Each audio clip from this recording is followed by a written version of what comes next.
Muy buenas amigos y amigas, una nueva cita con Diversos Plus. Diversos Plus no podía ser sin personas como Laura Romero. Bienvenida, Laura. Hola, ¿qué tal? ¿Cómo es la diversidad desde ese lado de la orilla?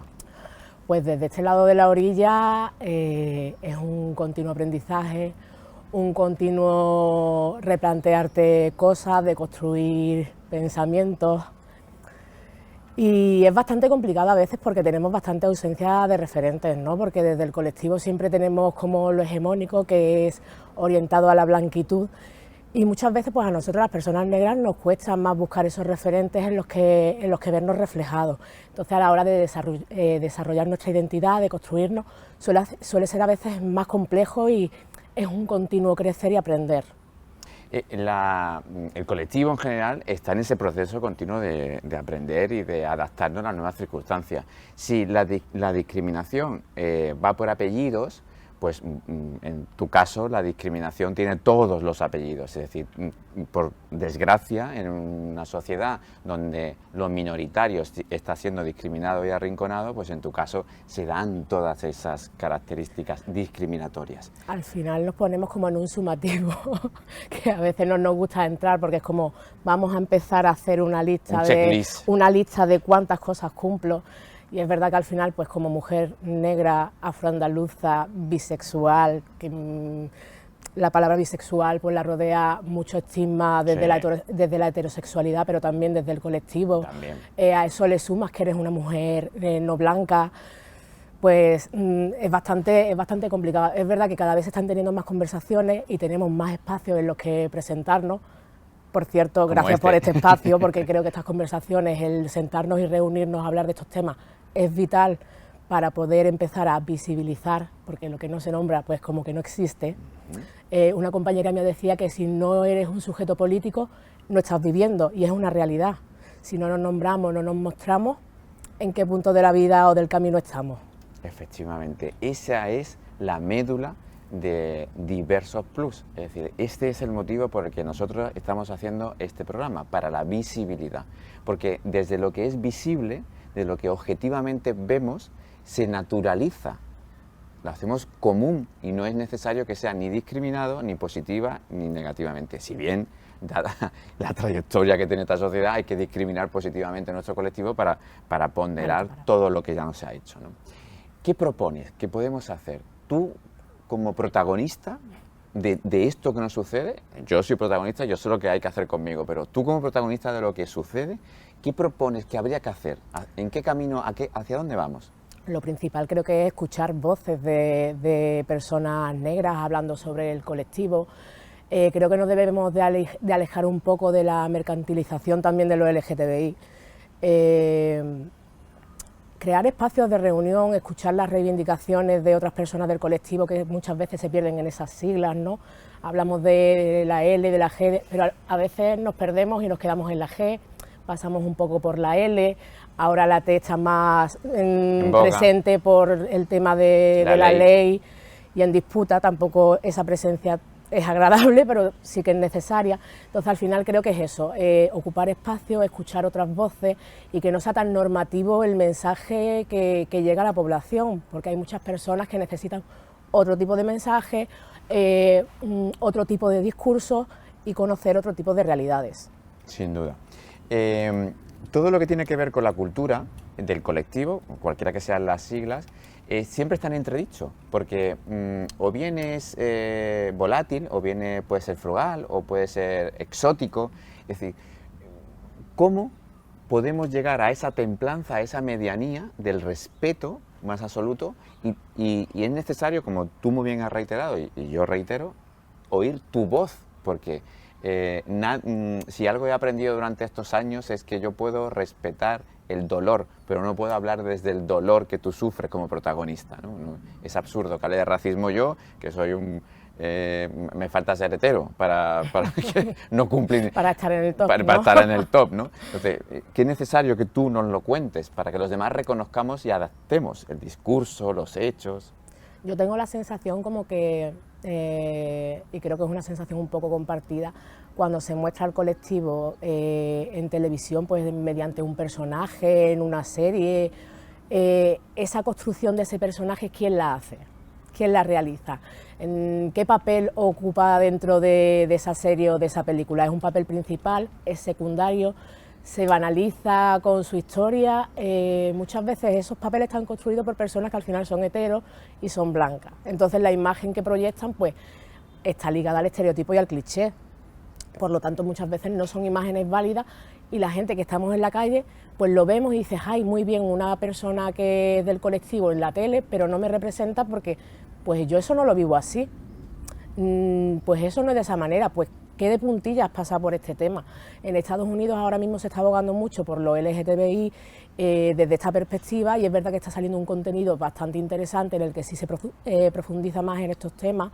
Y hay algunas series muy buenas en las que aparte está el componente racial que siempre está bien, y creo que el camino pues va por ahí.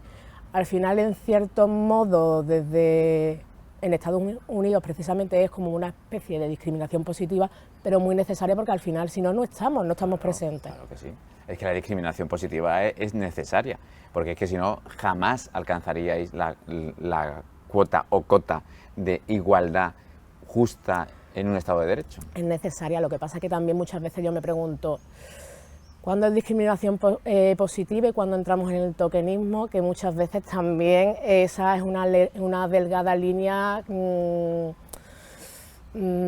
difícil de discernir en ocasiones, ¿no? Sí, que es difícil. Entonces eso es un trabajo también continuo de reflexión, en la autocrítica también creo que es muy importante desde todas las partes.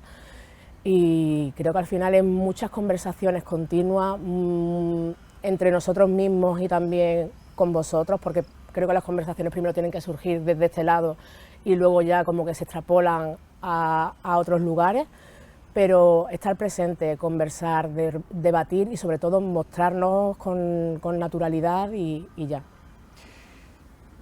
¿Hacia dónde va la necesidad de...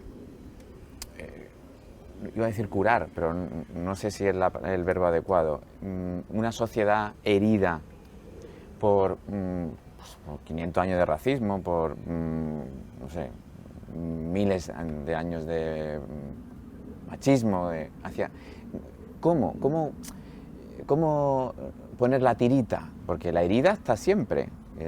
500 años eso no se puede borrar porque yo decida hoy blanco aquí en mi lugar de zona de confort maravilloso. Es decir, yo no soy racista y te estoy oyendo y te respeto, y yo no soy y si tengo que modelar mi discurso lo modelo, y si tengo que quitarme una palabra horrorosa de mi vocabulario lo hago y tal, pero eso yo pienso que es insuficiente. Supongo que vosotros pensáis que es insuficiente.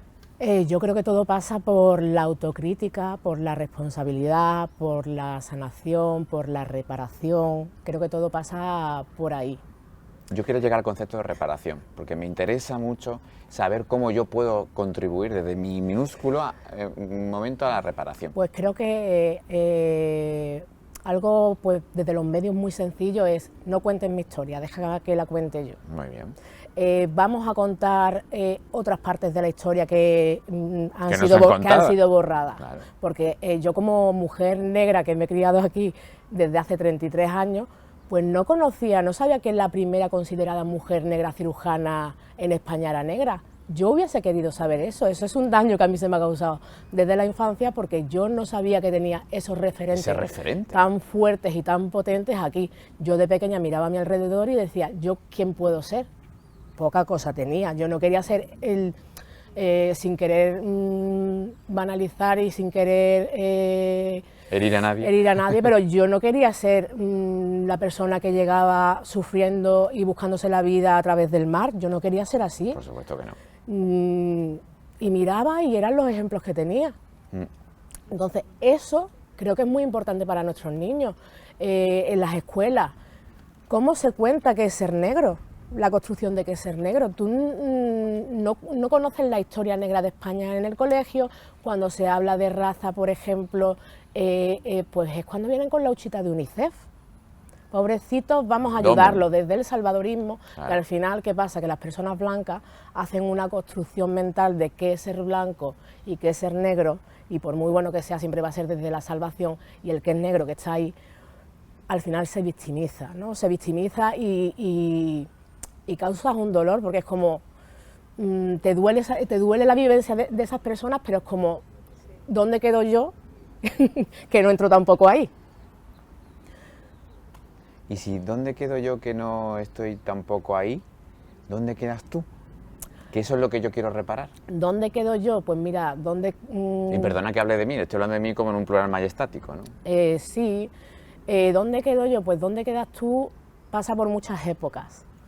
Pasa por una época en la que tú, dentro de una sociedad blanca, te conviertes en una persona excepcional, porque todos estos discursos estereotipados y todos estos clichés tú no los cumples porque te hacen saber que tú no los cumples. Oye, los negros tal, pero tú no, porque tú eres excepcional. Y posiblemente en una época de tu vida te lo crees. Claro. Oye, yo no soy igual. ¿Qué pasa? Que conforme tú avanzas, ¿dónde estás tú? Pues pasas por, oye, no, yo sí soy igual. ¿Por qué? Porque tengo un componente o tengo una realidad que me une a todos mis hermanos, que es una discriminación sistémica, que yo puedo ser andaluza y tú puedes ser senegalés, madrileño o colombiano, y al final tenemos una realidad común, y eso es innegable. Yo estoy ahora mismo en el punto de escuchar las voces de otras personas negras, de escuchar otras realidades, y yo creo que si ese es mi punto, creo que debe de ser el vuestro. Yo al final soy una persona negra que me he criado con padres blancos, en un contexto social blanco, y para mí lo que me hace crecer es eso, escuchar las voces de personas negras, desde distintos ámbitos. Y al final creo que es también es vuestro deber, y si realmente estáis en el camino de, oye, quiero reparar el daño, quiero asumir, quiero responsabilizarme, que muchas veces también la gente entiende, sí, yo ahora voy a pagar por lo que hizo Cristóbal Colón. No, estamos hablando de responsabilidad, no de fustigarse, reconocer las cosas que se hicieron mal en un momento, qué podemos hacer ahora para subsanar esto y seguir adelante. Sí, señora, compensar. Y desde luego no hay mejor forma de que compensar que con el discurso que estás teniendo. Es decir, a mí me enorgullece que estés aquí porque tu templanza a la hora de mostrarnos todo esto es conocimiento, ilustrar un camino que algunos no hemos sabido hacer hasta ahora. Y es muy importante, como tú muy bien dices, que la palabra de una mujer afrodescendiente, bisexual, en un contexto blanco como de blanquitud como el que vivamos, seas protagonista de esto. Si bien yo sé que tú estás aquí no como portavoz de nadie, sino portavoz de ti misma y de tu propia experiencia. Qué difícil ser portavoz de ti misma y de tu experiencia en tu propio colectivo. Muy complicado, porque en general creo que todos los colectivos, cuando yo parece que hablo en representación de todos, igual que cuando tú hablas, pues hablas en representación de todos, y eso es un error. Al final todos hablamos en representación de nosotros mismos, nadie nos representa ni nosotros representamos a nadie. Pero sí, es complicado porque siempre andas con mucho cuidado de qué voy a decir, cómo lo voy a decir, cómo no voy a herir a ciertas personas, porque al final dentro de todas estas cosas que yo digo, este sumativo, yo soy una persona al final privilegiada, porque soy una persona que tiene un plastiquito que se llama DNI, con unos padres que son blancos, y al final tengo un privilegio que a veces me puede hacer no ver la realidad de otras personas. Por eso yo también tengo que estar en un continuo, oye, voy a escuchar a otras personas, me voy a analizar a mí misma, porque puedo caer en esas cosas. Es otra de las cosas que hay que tener en cuenta por parte de todos. Si una persona que es negra tiene microrracismo, una persona que es blanca va a tener microrracismo y racistada. Y me gustaría trasladar aquí una cosa que dice Desiree Vela, que me encanta, que es que todo el mundo suelta comentarios racistas. Si tú me sueltas un comentario racista y yo te digo que tú me estás soltando un comentario racista, lo rectificas, aprendes, sigues adelante. Yo no te voy a decir que tú eres racista, pero si tenemos esta misma conversación y tú me dices, me da igual, paso de ti y sigo adelante, entonces es cuando te puedo decir, eres una persona racista. Sí. La gente se ofende mucho cuando se le señala estas cosas. Deberíamos de tener menos fragilidad y más empatía. y pensar que cuando una persona te está señalando algo no es porque te quiera recriminar a ti como persona, sino que estás teniendo una conducta pues que no es adecuada, cámbiala, modifícala, no pasa nada, seguimos luego adelante. El problema es cuando te niegan, cuando te invisibilizan, cuando, bueno, al final eso, le quitan importancia a tu realidad y sigues reincidiendo y repitiendo todas estas cosas. La importancia de la realidad, por concatenar lo que acabas de decir ahora, a mí me parece sublime, porque las realidades, como tú muy bien has expresado, son distintas en función de cada temporada, cada momento histórico que estamos viviendo. Y este momento histórico, esta realidad, es evidente, es un momento de globalización absoluta en la que la humanidad tiene que superar determinados escollos que ha hecho bastante mal durante siglos atrás. ¿Tú crees que, porque tú y yo somos dos privilegiados, en una zona de confort, de seguridad jurídica, ¿tú crees que nuestra ayuda es suficiente? Porque yo tengo dudas de mí mismo a veces, ¿no? Nuestra ayuda, es que también ¿a qué llamamos ayuda?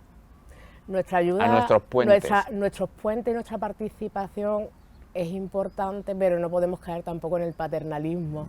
Es que quería llegar ahí. Claro, no podemos, ese es mi debate conmigo mismo. No se puede caer en el paternalismo de decir, oye, venga, yo te voy a ayudar. No, creo que al final es cuestión de hacer alianzas también, de si tú tienes un espacio, un altavoz en el que llegas a gente y sabes que una persona tiene un mensaje que dar, pues tú le das altavoz, le cedes el micrófono y dejas que esa persona haga lo que tenga que hacer, siga su agenda, siga su camino y tú te apartas a un lado.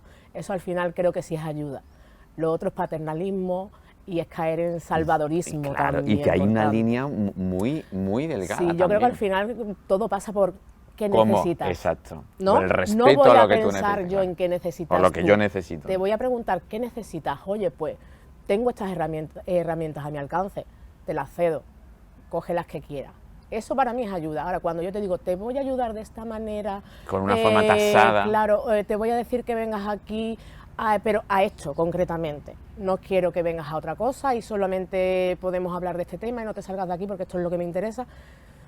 Eso ya no es un altavoz y tampoco es ayuda. Eso al final ya sí que creo que es un instrumento... Una mentalización. Tal cual. Sin ninguna duda. Pues vamos a acabar así con la palabra alianza, porque...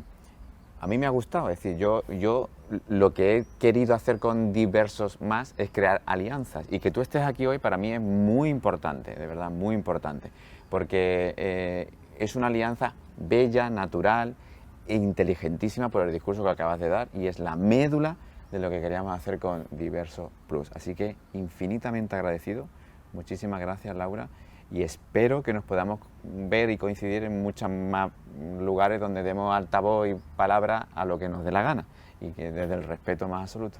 Gracias a ti y gracias por ceder el micrófono. Un beso grande. Muchas gracias.